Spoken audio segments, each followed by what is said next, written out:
meus alunos do 7º ano, tudo bem? Tudo na paz? Bom, então hoje, dia 7/7/2020, nós estamos na 14ª semana de aulas remotas e nós vamos revisar o capítulo 6, População Brasileira. Quando a gente fala população brasileira, a gente vem na nossa cabeça os povos que formam o povo brasileiro. Então é muito comum a gente ouvir falar o seguinte, que a população brasileira é formada por um caldeirão de raça, uma mistura de raça. Realmente, nós somos resultado de uma miscigenação muito grande. Mas as 3 raças que fizeram o alicerce do povo brasileiro são o negro, que veio para cá para o Brasil como mão de obra escrava, o índio, que aqui estava quando o colonizador chegou, e o europeu. Eu não posso falar só português, porque nós tivemos holandês, nós tivemos francês, nós tivemos espanhóis que ficaram aqui também no território brasileiro. Então a gente resume falando europeus. Ou, resumindo, negro, o índio e o branco, que misturaram e deram origem ao povo brasileiro. Porém, nas últimas décadas, nós falamos que o Brasil recebeu uma quantia muito grande de imigrantes. Imigrantes não só do continente europeu, mas também do continente asiático. Então nós recebemos sírios, libaneses, árabes, turcos, povos colombianos, bolivianos, haitianos, recentemente venezuelanos. Então esse povo todo veio para cá e houve a mistura dessas raças e originou num povo miscigenado, o povo brasileiro. Então aqui está falando para nós, na página 38 do nosso livro didático, tem aqui o mapa do Brasil com alguns rostos que formam o nosso povo brasileiro. Lembrando que nós somos uma mistura, o resultado dessa miscigenação. Então nós falamos que o Brasil é um país multicultural, e é um país dos mais populosos do globo. Lembrando que, prestem atenção, lembrando que existem 2 tipos da gente demarcar essa população. Ela pode ser chamada de população absoluta e população relativa. Então, por população absoluta, que eu até coloquei aqui no nosso lembretezinho, é o total de habitantes de uma localidade. Então, hoje o Brasil tem aproximadamente 208 milhões de habitantes. Então, é a população absoluta do Brasil. É a total, a população total. A totalidade do povo que vive em determinada região. Um país, um município, um estado, E população relativa é a população que vai estar denominada pela densidade demográfica. Então, ela corresponde à densidade demográfica. Ou seja, quantos habitantes a cada quilômetro quadrado. E nós vamos analisar que para nós estudarmos essa população, é preciso fazer um chamado censo demográfico. E o que vem a ser esse censo demográfico? É um estudo que o IBGE faz, Instituto Brasileiro de Geografia e Estatística, para poder pesquisar, coletar dados referentes à população. Então, eles vão nas casas a cada 10 anos, que o nosso censo aqui, a contagem de pessoas é decenal, esse ano seria, mas por causa da pandemia, do Covid, não está tendo. Eles fazem um levantamento de população masculina, feminina, infantil, seria a faixa etária, o sexo, faz também o grau de escolaridade, se a renda da família, se a família vive em condições melhores ou mais precárias, se tem acesso a esgoto, a água tratada, se tem acesso à internet. Então, são todos dados que vão buscar a cada 10 anos. Então, passou 10 anos, não faz mais nada? Faz. Aí vai fazer um cálculo por estimativa, um cálculo matemático, para poder ver qual foi a mortalidade, qual foi a natalidade. Então, lembrando que dentro do censo demográfico a gente tem que saber o que é natalidade, que é nascimento. O que é mortalidade? É o número de óbitos, de mortes, num espaço de tempo de 1 ano, né?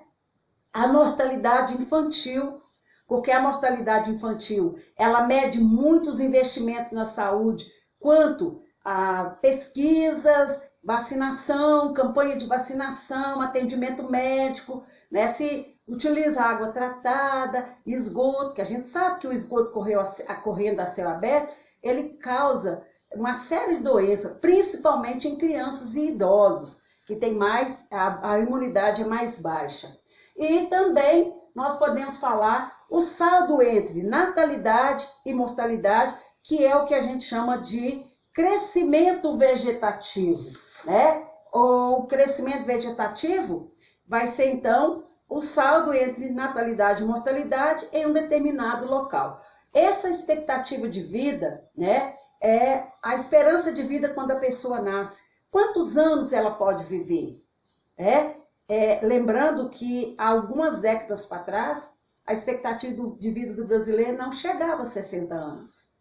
Passou os anos 80, a década de 80, o brasileiro passou a viver até 64. Hoje, a nossa expectativa cresceu 10 anos. Hoje, o brasileiro, a média de vida do brasileiro é 74 anos. Então, à medida que a medicina vai melhorando e que a gente vai tendo mais acesso, né, à medicina, a médico, medicamentos e tudo mais, a gente vai melhorando a qualidade de vida e, evidentemente, que a gente vai viver mais. Né? Antigamente, eu costumo dar esse exemplo, se uma pessoa tinha um problema cardíaco, ela já, se era uma pessoa de posse, ela já fazia dividia toda a riqueza dela, fazendo o testamento em vida. Porque a chance dela sair do bloco cirúrgico com vida era de 10%. Então, 90% a pessoa ia fazer uma cirurgia cardíaca e ela ia morrer. Hoje é o contrário. A pessoa vai se submeter a uma cirurgia cardíaca, ela tem 90% de chance de vida. Só 10% e, né, muitas pessoas têm mais sorte e vivem mais. Bom, quando a gente fala que a população cresceu, lá no século XIX, aproximadamente por volta de 1834, 1800 e pouco, um pastor inglês, ele fez uma teoria chamada teoria malthusiana, que ele afirmava que a população crescendo do jeito que estava, ela ia morrer de fome. Não ia ter alimento para poder cobrir a quantidade de pessoas. Então, o homem, ele ia sucumbir, ele ia desaparecer do planeta por falta de alimento. Só que ele esqueceu que a tecnologia também ia ser atuante no campo e que a agricultura, ela ia conseguir produzir mais. Então, hoje nós temos uma nova teoria que é chamada de neomalthusiana, nova, né, teoria, né, neomalthusiana, que fala que, à medida que a população cresce, a alimentação aumenta. O homem, ele vai criando uma tecnologia capaz de produzir mais. Ah, mas você está falando isso, por que tem gente que morre de miséria? Aí já são outras questões, outros fatores. Infelizmente, é a má distribuição da renda. É o PPC, Poder de Paridade de Compra. Nem todo mundo tem acesso ao dinheiro, nem todo mundo tem condição de vender a força de trabalho para receber um salário, né? Então, infelizmente, acontece isso e a gente sabe. Nós não precisamos de ir lá na África para falar de fome, não. Aqui dentro do território brasileiro, nós temos locais que as condições de vida são muito precárias, onde o povo brasileiro passa muita necessidade, e necessidade do básico para sobreviver. Bom, gente, o povo brasileiro, então, ele formou dessa miscigenação, né, da mistura dessas raças, e atualmente com outros povos vindo fazer parte desse caldeirão de raças, né, dessa miscigenação. E existem duas palavrinhas que, embora elas tenham duas letrinhas que vão diferenciá-las, né, elas são muito importantes. Primeiro, vamos lembrar aqui, migração é o movimento que o homem faz em um determinado espaço, dentro do território da Terra. Essa migração ela pode ser classificada de duas maneiras. Migração externa, quando eu saio de um lugar para outro, diferente, ou migração interna, dentro do mesmo espaço. Então, quando eu saio do Brasil, a Tânia sai do Brasil e a Tânia vai passar a morar lá na Nova Zelândia, na Oceania, a Tânia ela é migrante brasileira. Quando eu sair do meu país, sair do Brasil, eu estou fazendo um movimento chamado emigração. Quando eu chego lá no destino, Nova Zelândia, eles me chamam a imigrante brasileira. Então, emigrante é o ato de eu sair do meu país de origem e imigrante é eu chegar no país de destino. Então, olha aí, duas palavrinhas semelhantes, mas com significado bem diferente. Bom, gente, os principais povos que migraram, então, para o Brasil foram os portugueses e os açorianos, da ilha de Açores, né? Os italianos, os povos africanos, os alemães, os sírios e libaneses e japoneses. Nós temos muitos japoneses vivendo aqui no Brasil. E esses japoneses, eles vieram para o Brasil e eles continuam dedicando a atividades primárias, principalmente a agricultura. Gente, e os japoneses, eles têm um mistério tão grande que as flores que eles produzem, elas são tão bonitas, né? Que a gente não consegue fazer bonito igual eles. Então, eles dedicam à atividade de ornamentação, né? Plantas ornamentais ou mesmo alimentos. Bom, gente, a população indígena brasileira, hoje ela vive em algumas áreas bem reduzidas, né? Em pequenos espaços.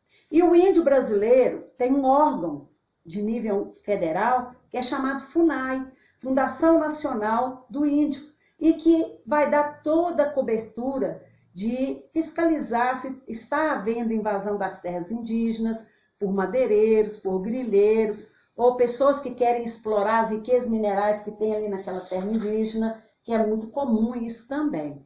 E às vezes a gente ouve falar que está tendo conflito, né? Entre tribo indígena. Por quê, gente? Nós chegamos, tomamos a terra do índio, que é o verdadeiro dono do Brasil. E nós fomos empurrando ele para viver em reserva, áreas menores do que aquela que ele vivia lá no século XV. E ainda vamos lá para tomar áreas dele, né? Desmatar, explorar, poluir os rios e assim por diante. É muito complicado. Bom, algumas características da população brasileira, né? A população brasileira, a tendência dela é crescer, mas com um certo controle. Eu costumo falar que se a gente comparar a geração de vocês com a minha geração e a geração dos avós e bisavós de vocês e meus também, a gente vai ver uma grande diferença. Eles tiveram uma família mais numerosa, porque algumas décadas atrás era vantajoso ter uma família numerosa para ajudar no serviço da roça. Hoje não é assim. Hoje a mulher, ela trabalha, ela faz parte do mercado de trabalho, né? Há os planejamentos familiares, os métodos contraceptivos. Então hoje as famílias não são muito numerosas, igual a algumas décadas passadas, né? E a gente vai ver que tem um gráfico dentro da demografia, que é a ciência que estuda as características da população, que chama pirâmide etária. Então, aqui nessa página 49, nós temos exemplo de duas pirâmides etárias, que vai mostrar para nós a pirâmide etária de 1960 e a pirâmide etária, né, que foi uma projeção de 2020. Então, vocês podem ver, em 60, a base da pirâmide era bem mais larga. Quando chegou aqui na projeção para 2020, a base diminuiu. Isso significa que houve diminuição da natalidade. E aqui o topo, né, a parte mais alta, o ápice da pirâmide, aqui é menor, aqui já largou. Por quê? Porque o brasileiro está tendo mais expectativa de vida. Nessa pirâmide, vocês veem que tem duas cores, o laranja e o azul. O laranja representa a população feminina e o azul representa a masculina. E tem um lembrete.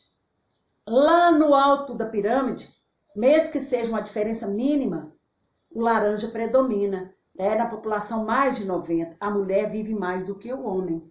Não é porque a mulher é mais forte, não. É porque a mulher se cuida mais. A mulher procura mais médico. Ela acode mais algumas doenças que pode acometê-la, né, de enfermidade. E o homem, muitas das vezes, por causa do machismo, me perdoa aí, tá, homens? Ele não procura um médico, né? E um detalhe muito importante, que a distribuição pelo território brasileiro é desigual. Ou seja, nós temos a população brasileira mais concentrada nas áreas mais desenvolvidas, principalmente no centro-sul brasileiro, né? Que é formado pela região sudeste e a região sul, e também uma área, né, do litoral, que é onde a população acomodou-se primeiro, né, na parte litorânea, e outras áreas, a densidade é bem baixa, como é o caso lá da região, né, da Amazônia brasileira. Então, lá na página 50, vocês vão encontrar lá um mapa que está mostrando para nós a densidade demográfica. À medida que a cor do mapa vai escurecendo, vai aumentando a população. Então, nós temos lugares aí, de acordo com esse mapa, né, da página 50, que existem lugares que tem aglomeração, mais de 100 pessoas a cada quilômetro quadrado, e lugares aí que tem menos de uma pessoa. Então, aonde tem mais, a gente fala que é um formigueiro humano. E aonde tem menos, é um vazio demográfico. Pouca população que está morando nessa região. Bom, gente, nesse momento agora, né, depois nós vamos na próxima aula da outra semana, né, da 15ª semana, a gente vai dar continuidade. Nesse momento agora, eu gostaria que vocês, com bastante atenção, né, resolvessem para mim as atividades da página 47 do livro didático, as atividades da página 50 do livro didático, tá certo? E uma pesquisa que eu vou estar dando para vocês. Vocês vão pesquisar para mim, vocês vão buscar, recortar imagens ou gravuras com população brasileira. Eu quero que vocês recortem que nós vamos fazer um mosaico na outra aula. Nós vamos ter um mapa, um cartograma do Brasil, um mapa do Brasil mudo, e nós vamos fazer uma colagem desses rostos sobre o mapa do Brasil, para mostrar que realmente o Brasil é um país multicultural, população variada, com várias culturas que a gente está aqui preservando e novas culturas que vão sendo introduzidas no nosso território.